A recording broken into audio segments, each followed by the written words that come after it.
Which ancient civilization is still wealthy, influential, and powerful today? Mesopotamian Middle East? No. Egypt? No. Greece, Rome? No. Central America? No. Africa? Africa? Most people don't even know that the Dark Continent was so famed throughout much of the ancient world for its sophisticated cultures and incredible riches that, really, it should have been dubbed the continent of wealth. For example, who is, or was, the richest man in history? One man whose fortune was worth at least 400 billion. His name? Mansa Musa, who was the 10th Mansa or emperor of the Mali Empire in West Africa, which flourished between the 13th and 16th centuries AD. The empire was founded by Sundiata Keita, otherwise known as the Lion King. But Mansa Musa, who lived from 1280 to 1337, took the empire to new heights of power, wealth, and influence. Musa made Timbuktu the capital, the center of education and culture for the whole of Africa. Unfortunately, the empire fell in 1593, following invasions from nearby Morocco. Mocked in Ghana during the 9th century AD, one of the most powerful empires of ancient Africa. Its power was based on its vast gold mines. It was so rich that even the dogs had gold collars. It traded principally with Europe, which exchanged cloth, horses, and books for gold and ivory. As a trading partner, it was so attractive that Arab traders would struggle for months through the jungles to reach the kingdom. But in 1240, the empire collapsed, defeated by the growing Mali Empire. A pattern seems to be forming here. Does excessive wealth attract envy and potential invasion? Indeed, that appears to have been the fate of the Benin Kingdom in modern-day Nigeria. In the 11th century, the Edo tribe began cutting down trees in the rainforests of West Africa. 400 years later, it had expanded into a thriving city-state. Their rulers were called the Oba. As in Rome, the later Oba became involved in many power-related family feuds and intrigues. Indeed, the name Benin comes from the kingdom's original name, Ibinu, which means land of anger. The Benin people were highly skilled in brass work, for statues, artwork, and plaques that depicted battle scenes in gory detail. Eventually, trade with Europe vastly increased the kingdom's wealth. From Benin, the Europeans bought coral beads, leopard skins, and pepper, all of which commanded huge prices back home. But the people of Benin didn't realize that advertising their wealth might not be such a good idea.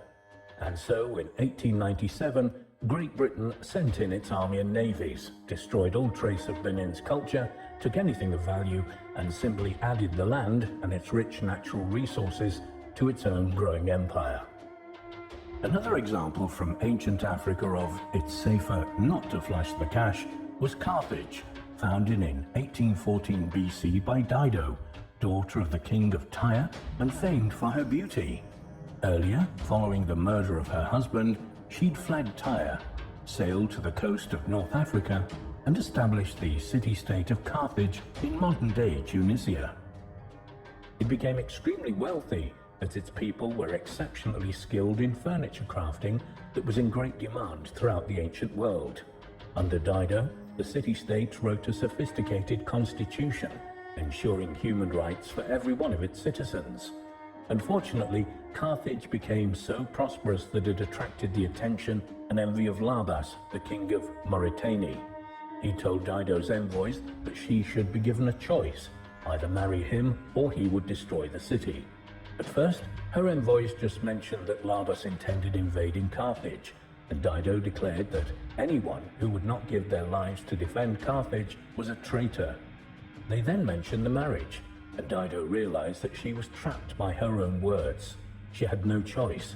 She had to marry him. But she did have a choice.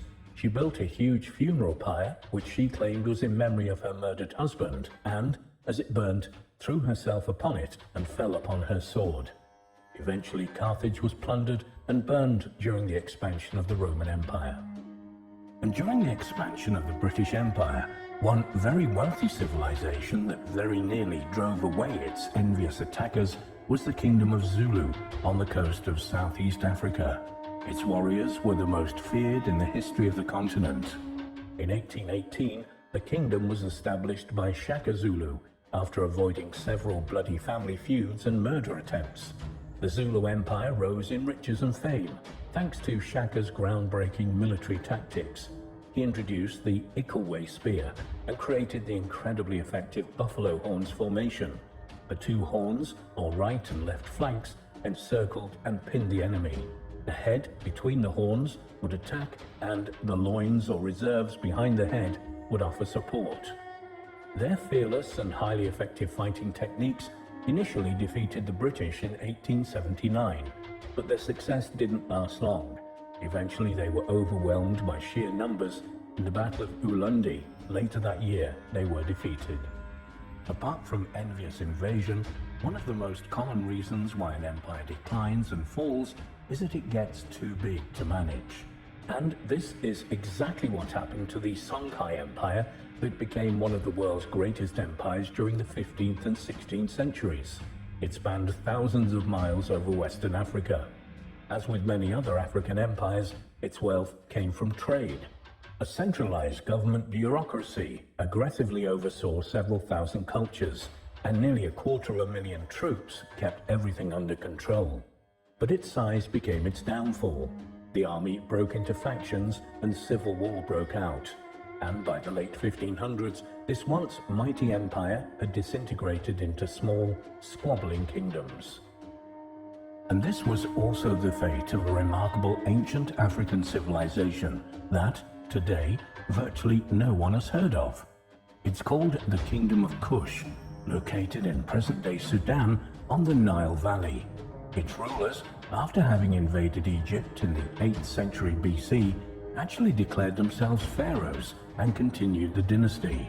However, unlike the ancient Egyptians, Kush had mastered the use of iron, which they traded with the Romans, in addition to slaves, ivory, and gold. Women were very important to this civilization. Queens often succeeded kings. Indeed, one of the largest pyramids in Kush was built to honor a female pharaoh. Their artwork was sophisticated and often depicted archers who were both venerated and feared. But by the 6th century AD, the Kingdom of Kush was dissolved.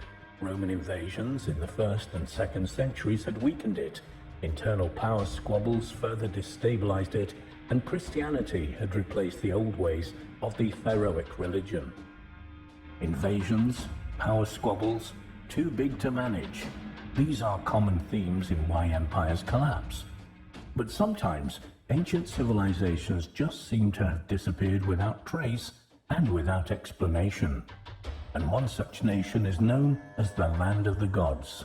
No one knows quite where it was. The best guess is that it bordered present-day Egypt, and through proximity and natural resources was the source of much of the pharaoh's gold. It's commonly known as Punt. Its people had dark red complexions and long straight hair. They lived in reed huts, perched on stilts over water near lush green lands. Egyptian pharaohs exchanged trees, incense, ivory, and pygmies for gold, frankincense, myrrh, ebony, and short-horned cattle. They sailed to Punt in small sailing boats, traveling down the Nile or through the Red Sea, perilous journeys in those days. It's thought that the Puntites had a huge influence on Egyptian culture, its art, sculpture, writing, and religion. But by the end of the Egyptian New Kingdom period, around 1150 BC, Punt had all but vanished into legend, remembered only in songs and poetry. Another legend, the famed Ark of the Covenant, is also associated with a culture that enigmatically disappeared. The location of the mysterious Ark of the Covenant, the gold-covered wooden chest containing the 2 stone tablets inscribed with the 10 Commandments, is allegedly in Ethiopia, Africa. From 100 AD to 940 AD, the Axum Empire in present-day Ethiopia dominated northeastern Africa. It had a massive naval presence that traded as far away as India and Rome. One Persian writer described Axum as one of the 4 greatest powers in the world. It had throngs of foreign visitors from Europe, Asia, and other kingdoms of Africa, and created Ge'ez, Africa's original written script. In several of the rescued documents, it describes not only that the Ark is buried there, but also that it was the home of the Queen of Sheba. Apart from that, virtually nothing is known about this powerful empire. It fell almost without a trace.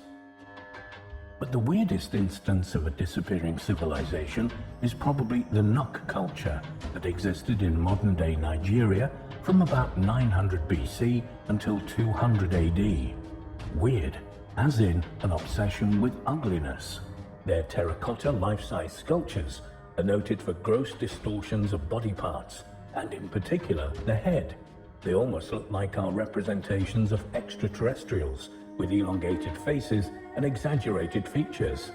Some speculate that they represent diseases like elephantitis, STDs, and were used to ward off such conditions, but no one is 100% sure. It was a highly sophisticated culture. They had a complex judicial system with different classes of courts to deal with murder, adultery, theft, and family disputes. And they were highly advanced in metallurgy, forging beautiful spear points, bracelets, and knives. In 200 AD, the Nok population declined mysteriously. Theories such as climate change and famine have been put forward, but no one actually knows why such a stable society simply disappeared.